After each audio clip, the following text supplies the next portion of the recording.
అమ్మలగన్న అమ్మ ముగ్గురమ్మల మూల పుట్టమ్మ సృష్టిలోని ఎల్ల జీవులను ఏలే శ్రీ రేణుకా ఎల్లమ్మ తల్లి చూడటానికి రెండు కళ్ళు కూడా చారట్లేదు. ఆ అమ్మవారు ప్రత్యేక అలంకరణలో మనకు కనిపిస్తున్నారు. అమ్మవారిని చూడటానికి అదృష్టం ఉండాలి. ఆషాఢ మాసంలో అనేక మంది భక్తులు ఇక్కడికి వచ్చి అమ్మవారిని దర్శించుకుంటూ ఉంటారు. ఇక్కడ మనతో పాటు పంతులు గారు ఉన్నారు. ఈ ఆషాఢంలో అసలు ఎలాంటి పూజా కార్యక్రమాలు నిర్వహిస్తారు, అలాగే ఆలయ విశిష్టత గురించి పంతులు గారి మాటల్లో తెలుసుకుందాం. నమస్కారం. నమస్తే అమ్మా. ఎల్లమ్మ తల్లి చాలా మహిమగల తల్లి. అమ్మవారు కోరిన కోరికలు తీర్చే కొంగు బంగారం ఆ ఎల్లమ్మ తల్లి.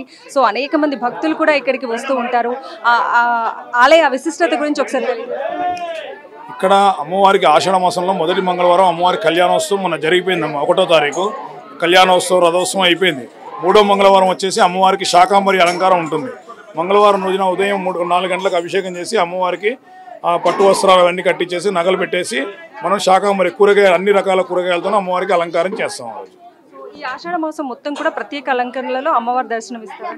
అవునమ్మా. ఇక్కడ ఎప్పుడు అలంకారం అనేది ఇక్కడ విశిష్టత. ఎప్పుడైనా ప్రతిరోజు ఈ రోజు చేసిన అలంకారం మళ్ళీ మరుసటి రోజు ఉండదు. అట్లా వివిధ రకాల పూలతో రోజు ఒక అలంకారం చేస్తుంటాం.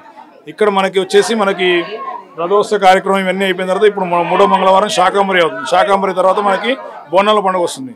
ఇక్కడ అన్ని చోట్ల బోనాలు ఆషాఢ మాసంలో ఉంటే ఇక్కడ నిత్యం 365 రోజులు అమ్మవారికి బోనాలు ఎక్కిస్తూనే ఉంటారమ్మా. కోరిన కోరికలు తీర్చే కొంగు బంగార అమ్మవారు. సో మొక్కులు చెల్లించుకోవడానికి ఎక్కడెక్కడి నుంచో వస్తూ ఉంటారు కదా సార్. అసలు అమ్మవారిని దర్శించుకుంటే ఎట్లాంటి మంచి జరుగుతుందని పిల్లలు కాని వాళ్ళకి పిల్లలు చర్మవ్యాధులు ఉన్నాయి. ఇక్కడ అమ్మవారు ఇదంతా పూర్వం బావి ఉండదు. బావిలో అమ్మవారు అక్కడ నీళ్ళు వస్తుంటాయి శిరస్సు దగ్గర నుంచి. కింద స్వయంభూ అమ్మవారు. ఇక్కడ అమ్మవారి పసుపుకు తీసుకెళ్లి ఆ నీళ్ళతో స్నానం చేస్తే ఎట్లాంటి చర్మవ్యాధులు ఉన్నాయి ఏమున్నా కూడా అన్ని తగ్గుతాయని భక్తులు ఒక నమ్మకం. కళ్యాణం కాని వాళ్ళకి కళ్యాణం, పిల్లలు కాని వాళ్ళకి పిల్లలు, ఇట్లాంటి సంతానం కాని వాళ్ళ సంతానం, ఇట్లాంటివన్నీ వాళ్ళ కోరికలు నెరవేరుస్తున్నారు. మార్నింగ్ నుంచి మనకి ఎలాంటి ప్రత్యేక కార్యక్రమాలు ఉంటాయండి? మనకు సాయంత్రం ఏ టైం వరకు కూడా టెంపుల్లో పూజలు అనేది జరుగుతూ ఉంటాయి? మార్నింగ్ ఉదయం 5 గంటలకు అభిషేకం ఉంటుందమ్మా. అభిషేకానంతరం అలంకారం హారతి అవుతుంది. మహానైవేద్యం హారతి అవుతుంది. హారతి తర్వాత మళ్ళీ అలంకారం అవుతుంది. అలంకారం తర్వాత మళ్ళీ పంచహారతులు ఉంటాయి. ఏకహారతి, కుంభహారతి, నక్షత్ర హారతి, ఇట్లాంటి పంచహారతులు ఉంటాయి. హారతులు అయిపోయిన తర్వాత అమ్మవారికి భక్తులకు దర్శనం ఇస్తూ ఉంటాం. తర్వాత మధ్యాహ్నం మహానైవేద్యం ఉంటుంది. సాయంత్రం మళ్ళీ పంచహారతులు ఉంటాయి. దాని తర్వాత అమ్మవారికి నైవేద్యం పెట్టేసి లాస్ట్ హారతి ఇచ్చేసి 8:30 క్లోజ్ చేస్తాం. ఈ ఆషాఢ మాసంలో ప్రత్యేకంగా అమ్మవారు పుట్టింటికి వస్తుందని భావించి ప్రతి ఒక్కరు కూడా చీరసారలు, పసుపు కుంకుమలు, ఒడిబియ్యంతో అమ్మవారిని కొలుస్తూ ఉంటారు కదండి. సో ఎట్లాంటి మంచి జరుగుతుందండి? ఇక్కడ అమ్మవారికి బోనం ఎక్కిస్తారమ్మా. అమ్మవారికి చీర కట్టించేసి అమ్మవారికి పసుపు కుంకుమలు సమర్పించేసి స్వామివారికి పంచ కట్టించేసి ఇక్కడ అమ్మవారికి బోనం ఎక్కిస్తారు. బోనం ఎక్కించేసి ఒడిబియ్యం పోసి వాళ్ళ మొక్కులు తీర్చుకుంటూ ఉంటారు. వాళ్ళకి ఎట్లాంటి కోరికలున్నా నెరవేరాలని దండం పెట్టుకొని కళ్యాణమైన వాళ్ళు కళ్యాణం కూడా నిత్య కళ్యాణం కూడా ఉంటుంది. ఇక్కడ ప్రతి పౌర్ణమికి చండీ హోమం ఉంటుంది. వీటిలో పాల్గొని భక్తులు వాళ్ళ కోరికలు నిర్వహిస్తున్నారు.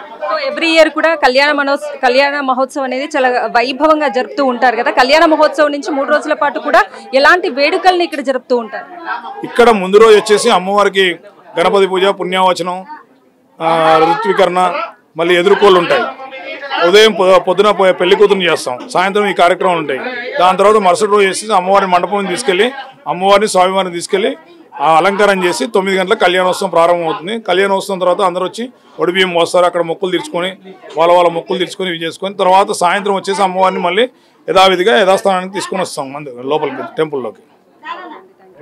సో 700 ఏళ్ల చరిత్ర ఈ రేణుక ఎల్లమ్మ తల్లి. చాలా ప్రసిద్ధి చెందిన అమ్మ.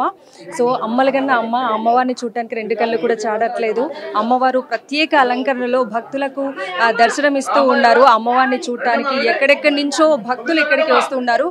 జనరల్గా హైదరాబాద్లోని అమ్మవారి ఆలయాలు కేవలం ఆషాఢం శ్రావణ మాసంలో కిటకిటలాడితే ఇక్కడ రేణుక ఎల్లమ్మ తల్లి ఆలయంలో మాత్రం నిత్యం ఎంతో మంది భక్తులు ఇక్కడికి వచ్చి అమ్మవారికి పసుపు కుంకుమలు, చీర సారెలు, అలాగే ఒడిబియ్యం సమర్పిస్తూ ఉంటారు. బోనాలతో మొక్కులు చెల్లించుకుంటూ ఉంటారు.